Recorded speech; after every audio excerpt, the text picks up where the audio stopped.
Vietnam to suspend all public transport for 15 days. World Bank forecasts Vietnam's 2020 GDP outlook at 4.9%. Health tech startup raises funding from Japan and Korea amid COVID-19. Those are the headlines for FBNC News today. This is In Trần. And this is Trinh Lê. It's great to have you with us. Now, as of 6 a.m. today, April 1st, Vietnam has recorded 5 more cases of COVID-19 patients, bringing the total number of infections in the country to 212, with 3 cases related to Bạch Mai Hospital and the other 2 cases traveled to Vietnam from abroad. And among 212 patients, 58 patients have been cured and discharged from the hospital. The remaining are still being treated at 22 medical establishments. The majority of them are now in stable conditions. After the Prime Minister's directive on nationwide social isolation, the Ministry of Transport has notified all airlines to suspend all flights to Vietnam from today, April 1st, until April 15. This decision does not apply to entries for diplomatic purposes, official duties, and foreign visitors attending and/or serving important external affairs activities. The rule also doesn't apply to experts, business managers, high-skilled workers, and cases with the approval of the National Steering Committee for the COVID-19 Prevention and Control to enter Vietnam for professional purposes. Ministry of Transport has also requested the Vietnam Road Administration to direct localities to suspend the operation of internal and interprovincial public transportation routes, as well as suspend the operation of contract vehicles, tourist cars, taxis, buses across the country within 15 days from 12 a.m. April 1st. Local bus stations are also required to suspend internal and interprovincial transportation routes.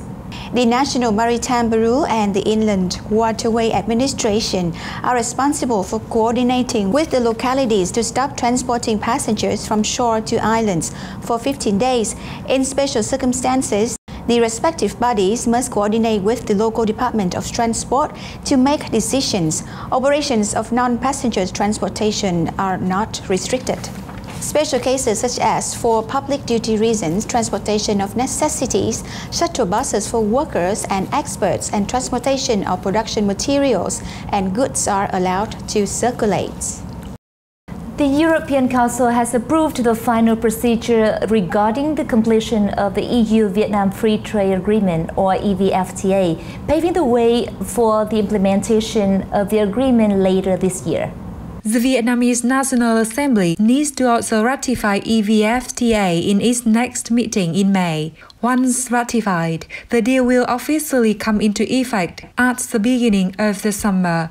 The Ministry of Industry and Trade stated that the evfta is expected to serve as a lever for growth, boosting Vietnam's exports and diversifying its markets to the various countries in the EU, penetrating the market with a GDP of more than 18,000 billion US dollars.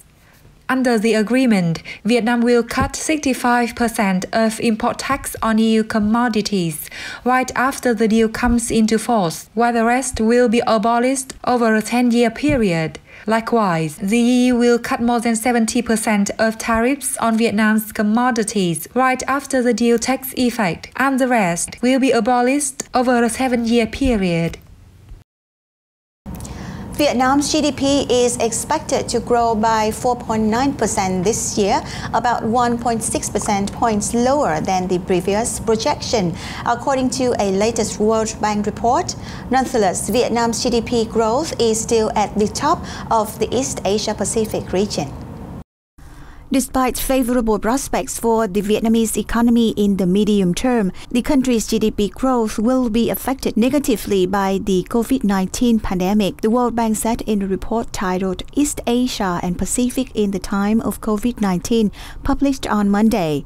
In the short term, the coronavirus outbreak could create stronger adverse impacts on Vietnam's economy, especially manufacturing and tourism sectors, which are highly dependent on the global economy. If the pandemic persists until the end of the year, GDP growth might only increase by 1.5%. Earlier, Vietnam is estimated to gain a GDP growth of 3.82% in the first quarter of this year, the General Statistics Office announced last Friday. Inflationary pressures are also expected to rise temporarily, with the Consumer Price Index increasing 3.5% this year. Ho Chi Minh, you can really start feeling, the impact. Shops are closed, the tourism has almost come to halt. Trade and manufacturing are severely affected. And Vietnam economy grew only by 3.8% in the first quarter of 2020. Growth rates of developing countries in East Asia Pacific this year are forecasted at highest 2.1% and lowest 0.5%.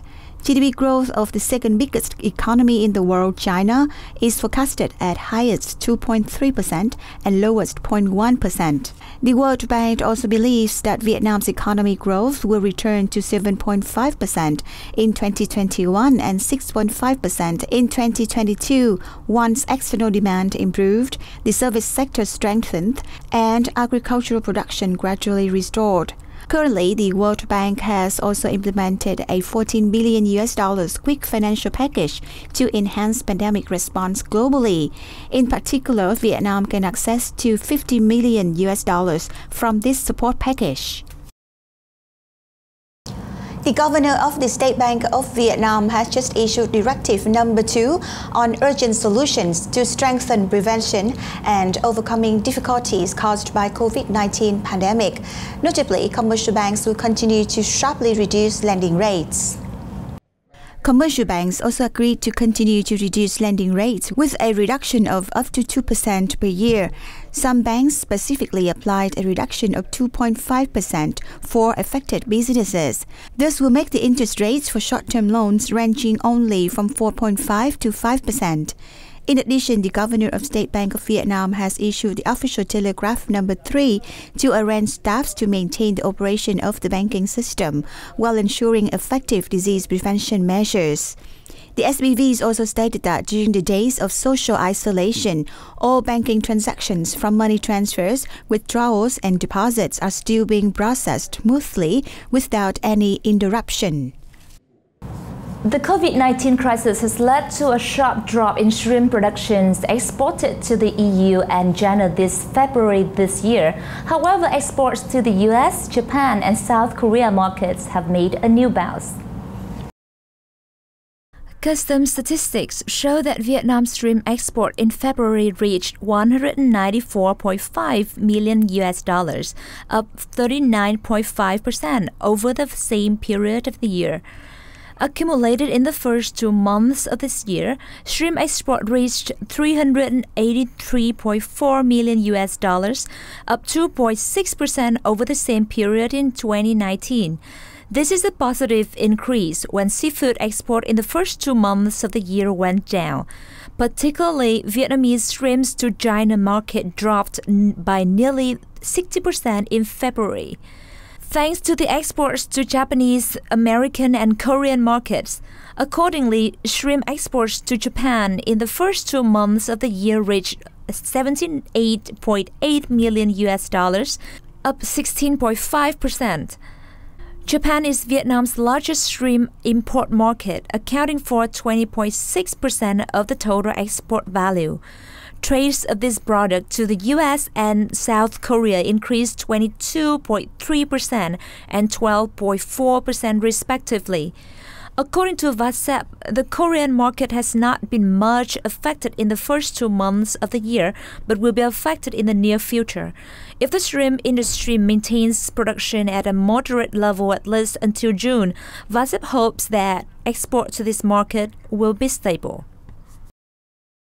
Although there have been no cases of COVID-19 recorded in Binh Phuoc province, the disease has seriously affected the market of the main agricultural products of the province. Specifically, many businesses processing and producing cashew nuts in Binh Phuoc have been severely affected. Some even had to shut down because China, the major export market, has been almost frozen. This warehouse has a capacity of more than 100 tons, but there are less than 10 tons of cashew nuts in stock at the moment. If it were not adversely affected by the COVID-19 pandemic, it would produce more than 3 times that number for export to China. However, since the Lunar New Year until now, the market has almost frozen. We just want the disease to be controlled and this pandemic to end so that the market can be reopened. It's not only for cashew nuts, but also for Vietnamese agricultural products in general, because many products have been heavily congested due to the crisis. Inventory is stuck in the warehouse, but businesses have been struggling to seek loans and pay interest to buy daily production materials. As for smaller scale establishments, there has been no other way than closing down. I find it very hard to cope with the export-import issues. Our workers did not dare to continue working. We had to close the factory.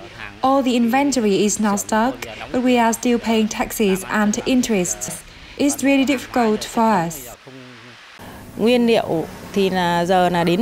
Since the coronavirus started until now, when the harvest comes, people will still gather the crop, but if we buy materials, there would be no output. We are still paying loan interest while having no revenue at all. And currently, our staff are just sitting around, having nothing to do. The COVID-19 pandemic has taken a toll on the cashew industry. However, it's also a lesson learned that to avoid such risk of putting all eggs in one basket, the cashew industry in general and businesses trading this agricultural product need to find new markets instead of relying heavily on a traditional market. Mobile technology-based healthcare and medical service startup eDoctor has announced that it has successfully raised funding from 4 major venture capital firms. Those are Cyber Agent Ventures, Janisha Ventures from Japan, Bond Angels, and Nextrans from Korea. Specific details are not disclosed, but it's estimated that eDoctor has raised more than $1 million to date, including the funding that is successfully raised through Shark Tank Vietnam in September 2019. An eDoctor's representative says that the new investment will be spent on enhancing its remote healthcare counseling system and bringing medical services to people's homes through a mobile application. With the online healthcare application eDoctor, users can consult with doctors anytime, anywhere, book home checkup services with results after 3 hours, and book health examinations and consultations to be conducted at their places.